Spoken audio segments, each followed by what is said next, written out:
নমস্কার বন্ধুরা, cook with ডিসিস ফ্যামিলিতে সবাইকে জানাই স্বাগত। সামনেই জামাই ষষ্ঠী। ষষ্ঠীর পুজো উপলক্ষে এবং জামাই ষষ্ঠী স্পেশাল খুব সহজ এবং দারুণ একটি মিষ্টি রেসিপি আজকে আপনাদের সঙ্গে শেয়ার করে নিলাম। আমাদের আজকের রেসিপি কাঁচা আমের রসগোল্লা। রেসিপিটি খেতে হয় দারুণ। তাহলে দেরি না করে দেখে নেওয়া যাক রেসিপিটি আমরা কিভাবে বানিয়ে নিয়েছি। এখানে আমরা হাফ লিটার দুধের ছানা নিয়েছি। একটা সুতির পাতলা কাপড়ে ছানাটার জল ছড়িয়ে নিয়েছি ভালো করে। এবারে আমরা এই ছানাটা দিয়ে মিষ্টি তৈরি করে নেব। এবারে আমরা ছানাটা একটি পাত্রে নিয়ে নেব।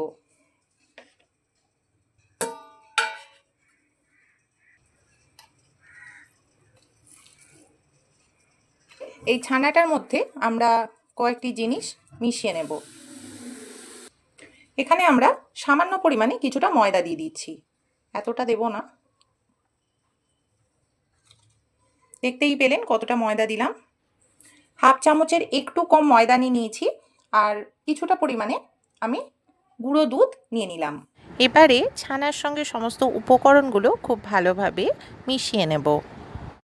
বন্ধুরা, আপনারা যদি ময়দা গুঁড়ো দুধ ছাড়া শুধুমাত্র ছানা দিয়ে রসগোল্লা বানিয়ে নিতে চান, তাহলে আমি আগে রসগোল্লা যে ভিডিওটি আগে আপনাদের সঙ্গে শেয়ার করে নিয়েছিলাম, সেই ভিডিওটা দেখে নিতে পারেন।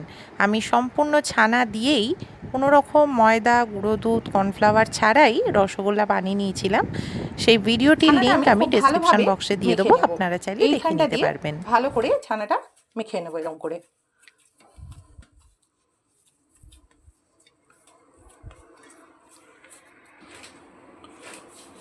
ছানাটা দেখছেন খুব ভালোভাবে মেখে নেওয়া হয়ে গেছে।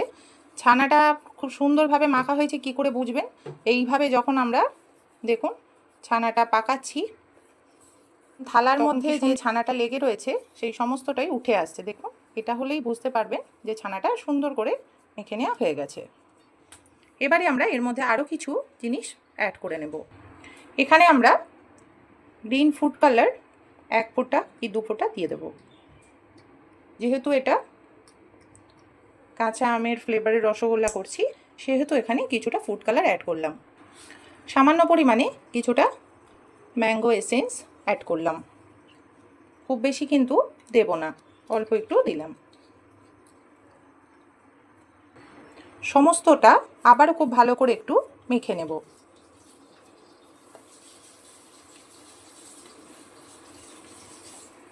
ছানাটা খুব ভালোভাবে মেখে নেওয়া হয়ে গেছে, দেখতেই পাচ্ছেন।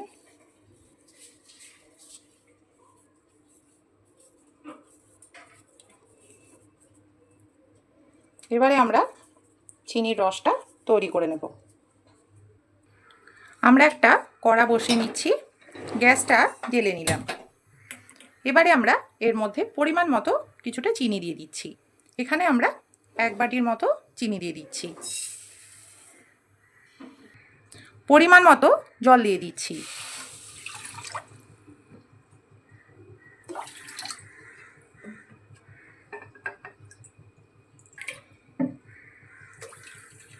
এখানে আমরা 1 বাটি চিনিতে 4 থেকে 5 বাটি মতো জল দিয়ে দিলাম।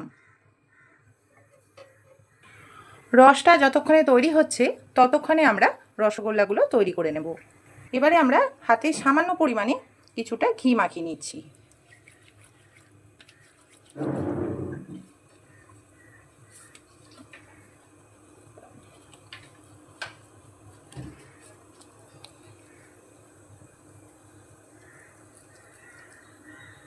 আপনারা যেরকম রসগোল্লার সাইজগুলো তৈরি করতে চাইবেন সেই অনুযায়ী আপনারা ছানার ভাগ করে এখানে যেরকম আমি সাইজের রসগোল্লা চাইছি সেই রকম ভাগ করে নিচ্ছি।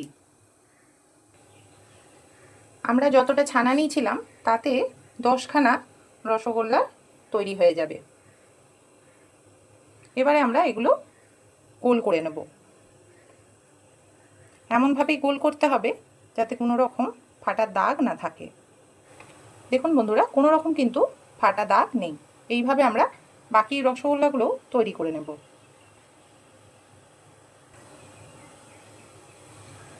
সব কটা রসগোল্লা তৈরি করে নেওয়া হয়ে গেছে। আর এদিকে আমাদের রসও প্রায় রসটা ফুটে উঠেছে। এখানে আমরা কিছুটা পরিমাণে দুধ দিয়েছিলাম যাতে চিনির যে নোংরাগুলো আছে সেগুলো বেরিয়ে যায়।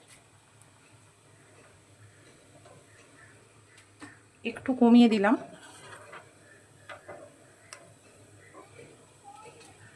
দেখতেই পাচ্ছেন বেশ কিছুটা ময়লা ছিল।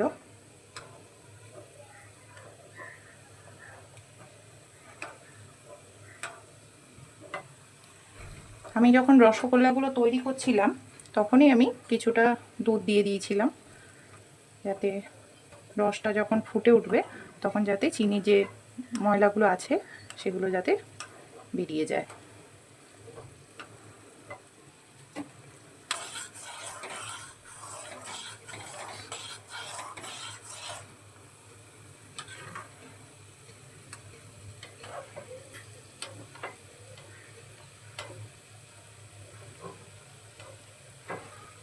যতটা সম্ভব দেখতেই পাচ্ছেন পরিষ্কার হয়ে গেছে।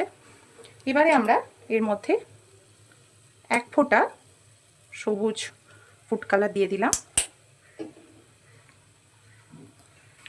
সামান্য পরিমাণে কিছুটা ম্যাঙ্গো এসেন্স দিয়ে দিলাম।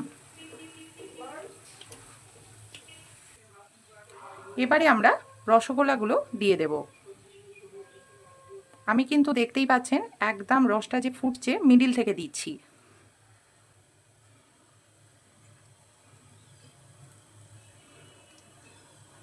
এবারে আমরা হাই ফ্লেমে 15 থেকে 20 মিনিট রসগোল্লাগুলো এইভাবে ফুটতে দেব। ঢাকা দিয়ে রসগোল্লাগুলো তৈরি হতে দেব। 15 মিনিট হয়ে গেছে। এবারে আমরা ঢাকাটা সরিয়ে দেখে নেব।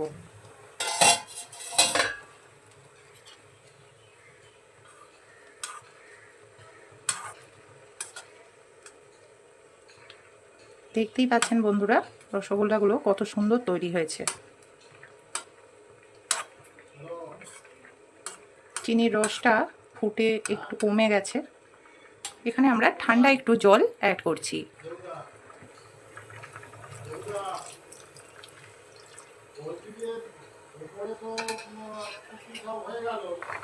খুব বেশি জল অ্যাড করিনি, জলটা দিয়ে আরও একটু ফুটিয়ে নিয়েছি। এবারে আমরা গ্যাসটা বন্ধ করে দেব এবং রসগোল্লাগুলো একটি পাত্রে ঢেলে নেব।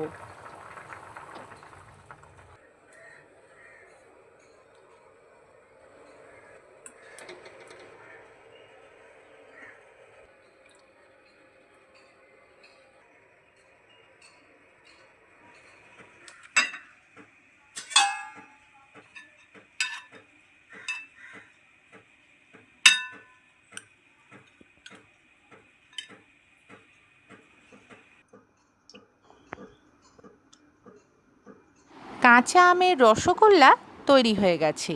রেসিপিটি একদম দোকানের মতো পারফেক্টভাবে বানিয়ে নিয়েছি। জামাই ষষ্ঠীর দিন জামাইদের উদ্দেশ্যে বা যারা ষষ্ঠীর দিন পুজো বা উপোস করেন তারাও পুজো উপলক্ষে দারুণ এই মিষ্টি রেসিপিটি বানিয়ে নিতে পারেন। রেসিপিটি ভালো লাগলে ভিডিওটিকে লাইক, কমেন্টস অ্যান্ড শেয়ার করবেন এবং আরও নতুন নতুন রেসিপি পেতে আমাদের এই চ্যানেলটিকে সাবস্ক্রাইব করবেন। সকলকেই জানাই জামাই ষষ্ঠীর অনেক অনেক শুভেচ্ছা। সকলেই ভালো থাকবেন, সুস্থ থাকবেন। নমস্কার।